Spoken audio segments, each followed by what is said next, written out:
All right, so we're about to set up the game of Achtung Jabo, and you might hear some noises in the background. Swedish high school students are finishing their school and getting ready for real life. So they're out celebrating, honking their horns outside here. So that's what you're hearing. So anyway, walk us through it, Thomas. The setup of the game is pretty simple. You begin with your headquarters group, and we're going to do one squadron, which is the 404th Fighter Squadron, which was call sign was trademark. And any flight that was led by the group headquarters was called Trapper. It was the radio call sign. And we'll just write our names of our pilots. So I think you're going to be writing. All right. I think that you're the group commander. Okay. So put your name here, and you'll have to select a deputy group commander as well. So that's going to be my second in command. Who's your second in command? Don't make it me. I'll do my drinking buddies. Okay. So that's Stefan Wikgren. And then you have the group XO. What's his job? He's the second in command of the flights. All right. And then you have the adjutant and the ops officer.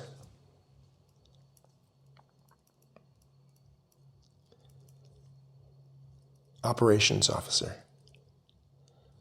There we go. Now you have 25 pilots in the 404th Fighter Squadron. Yeah. So you have 25 pilot names. Go ahead and... What's the numbers up here? And, so the first is the commanding officer. Yeah. Which is, he has a +2 dice roll modifier, or DRM, to hit when he fires. He's very experienced and very good aim. The executive officer, the XO, has a +2. Flight leaders, there's six flight leaders. Yep. They each have +1 DRM on their 2-hit dice rolls when they're attacking with any type of attack. And the empty are and just... these are just regular pilots, line pilots. All right, that's cool. All right, so we got our names. We got all of our pilot names. Got some pretty familiar looking ones here. There's a guy by the name of S. Poulter and Radikowski, and notice that there's a guy named Ruff here, and sound familiar. Chris Shaw, C. Shaw. So there's a lot of familiar names in here, and I can see you've got all your drinking buddies for the group fighter group command headquarters. Yeah. So with all the pilots named, we also have the aircraft 404th, 405th, 406th Fighter Squadron. There would be additional names for those other squadrons, but we're only going to fly this one today. And that's the 404th Fighter Squadron.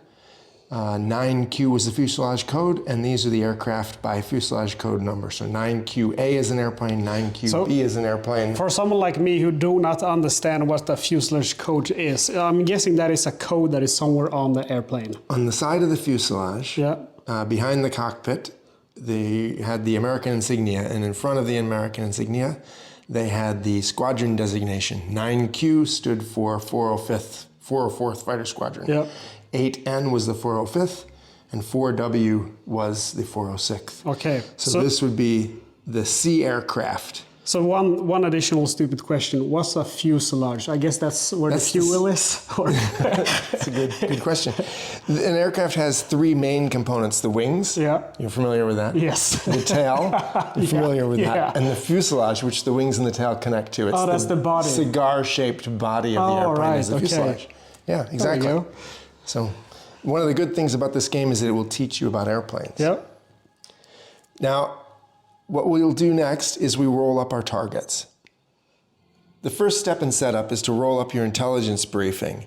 Now we're going to fly patrol route AF or 16, depending on what the targets are.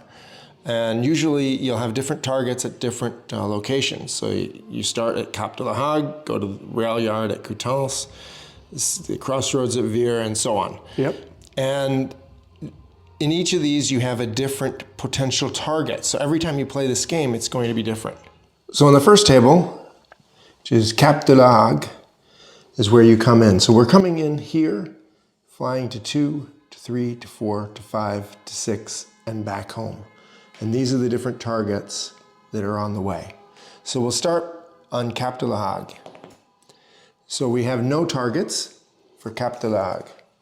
Rail yard at Coutances, which is also the only thing that you can roll on this, which would not be a required target. This is the no targets as well at the rail yard of Coutances. All right, so again, no target. Crossroads at Veer, which is here. It's the third place. Okay, So we have two Kettenkrad half-track motorcycles. let me just, this is gonna look awful, but Kettenkrad. Half-track motorcycles. Motorcycles. Yeah. 6 horse-drawn wagons. 6 horse. Drawn wagons. 1 Wehrmacht infantry. This is a very small target, Yeah. probably not worth stopping at. Yeah. Generally speaking, you only have enough ammunition to take on 1 or 2 targets. All right. Now we look at table D.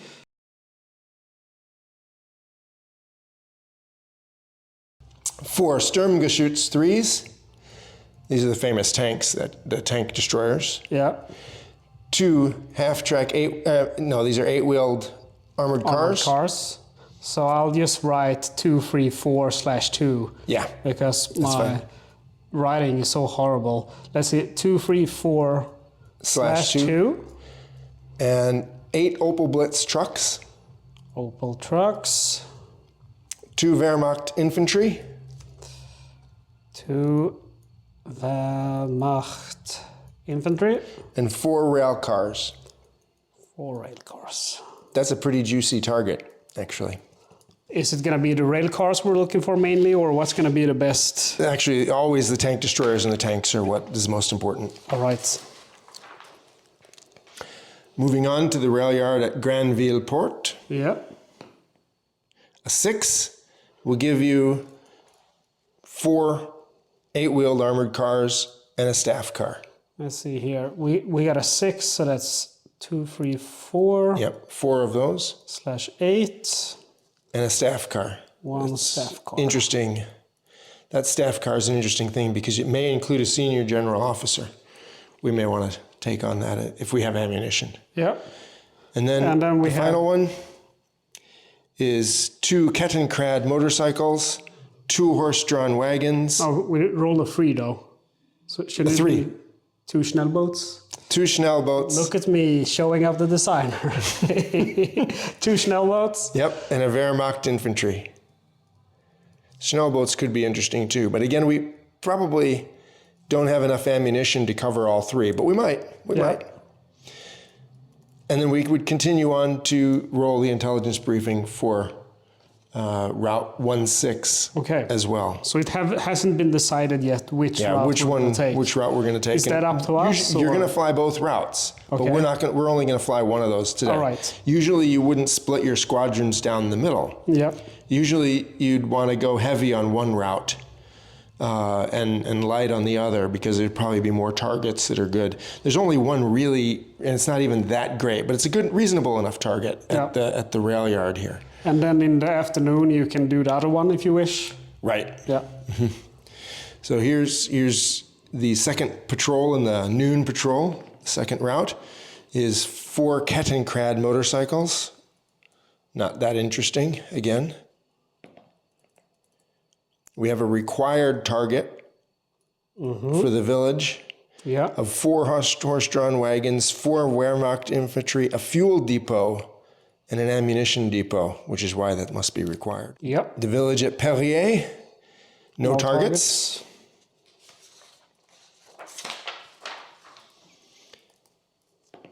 Outskirts of Saint-Lô, 2 Opel Blitz trucks, 4 horse-drawn wagons, 4 Wehrmacht infantry, 1 fuel depot, and 1 rail bridge.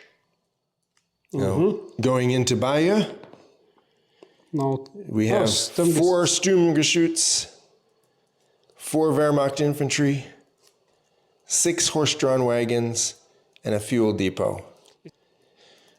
And the town defenses at Carentan, 2 Opel Blitz trucks, 2 SS infantry, 1 ammunition depot, 1 road bridge, and 1 rail bridge. So the next thing is we're going to do flight cards. we're going to assign our aircraft into flights. And the T's on these flight cards are the individual pilots flying individual aircraft. These are flights. The lead, number 2, number 3, number 4. One element, second element. This is in accordance with U.S. Army Air Force's policy. So we're going to write up the flight cards precisely the same way they did it historically. So you bring over your pilot, your squadrons. You have your aircraft, and we have our squadrons and our men. Yep. So the first thing is we're going to write up your lead squadron. Always, you're going to write them up. You're always just put the last name on the top of the T. And is that at the lead squadron? You've got a lead. Mm-hmm. You've got a lead.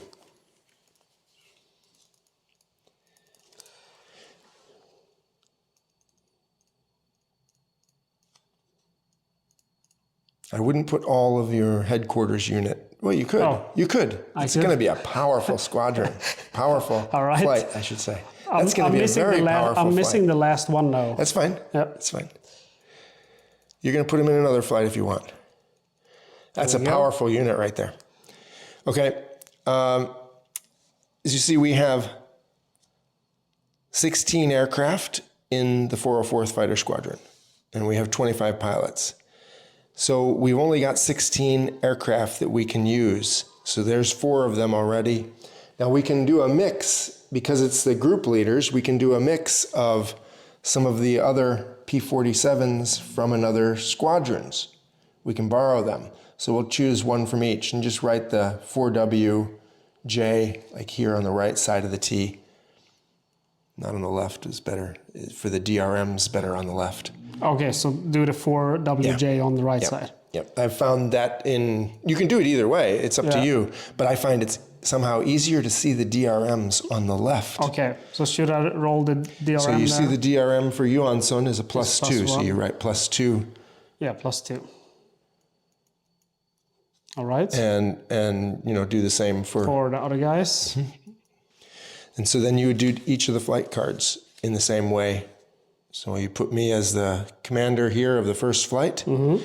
You can make this, this is Trapper, so you write patrol, a call sign, you write Trapper lead.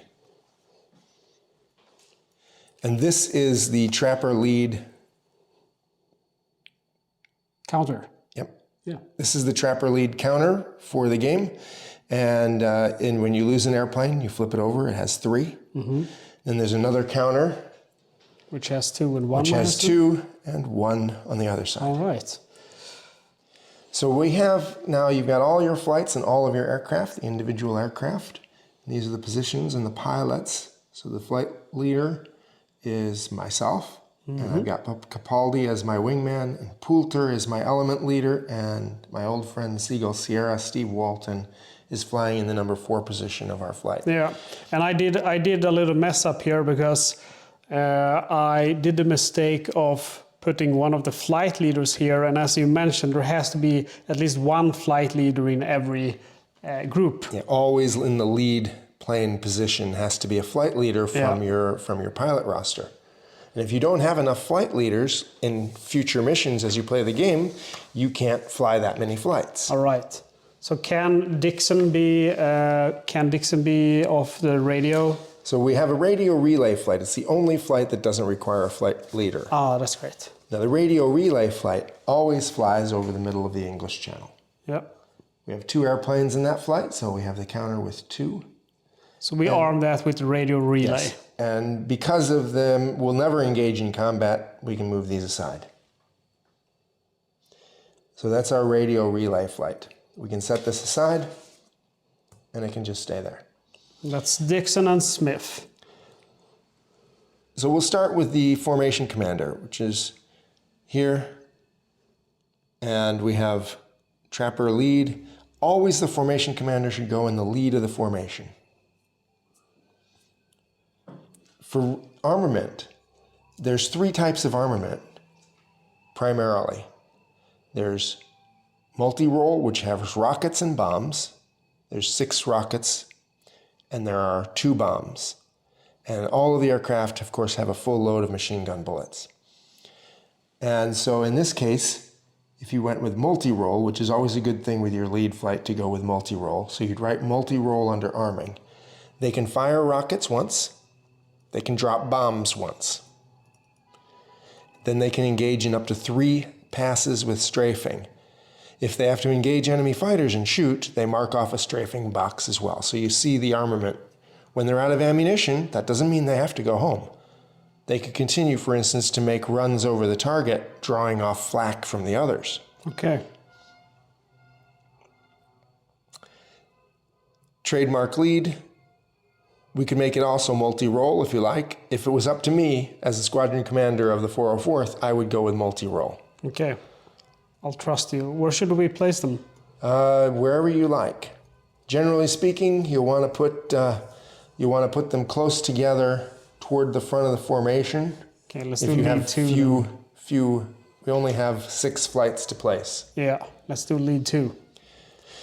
Now, we don't want to have all rockets. If you carry just bombs, you have 3 bombs underneath, 1 under each wing and 1 under the fuselage. So we probably want to go with bombing. This is a top cover flight, and this is a top cover flight. They don't carry bombs or rockets. So we want to place the top cover flights in one of the top cover places around the formation. So would it make sense if we did like this? Yes. Yeah. For sure. Smart thinking, because then if we have enemies attacking us from behind, they're going to pick off going after the guys here at the top cover. If it was me, I would go with bombing on these remaining 2, so that we have some heavy firepower based on the targets. And that's going to be for the rail cars and for the rail cars, and the Stugs. The Stugs may not respond to rockets very well. Yep. We've got 8 trucks. They're good targets for bombs. So okay, I would we'll do make with bombing. bombing. Normally, when you're playing the first patrol of the 2 patrols you fly, you're going to have both AF and 1-6, and you're going to do all that planning at the beginning. It doesn't take that long. 5 minutes, 10 minutes, and you're going to think through all your targets. But we're only going to fly one of the 2 patrols today.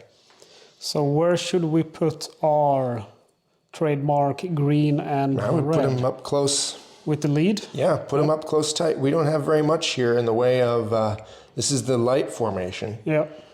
So we don't have that much flying here. So okay. That looks like a pretty good setup for me. And then we have our patrol formation. Yep. Which starts, does it start on the one yeah, or? we're going to start up there. Up there, okay. So let's, this is the end of the setup. Yep. We don't have anything else to do. We're actually ready to play now. All right. So let's end this video here now. And we'll divide this video up so you don't get too much information at once, and I don't have to do too much editing at once either. So I just wanted to say thank you so much, Thomas, for showcasing the game and showing us how to set up, and looking forward to sharing also how to play the game. So if you guys aren't subscribed to the channel, make sure to subscribe and don't miss out on the coming playthrough videos of Achtung Jabo. That's it. Thank you. Guys. See you guys next time.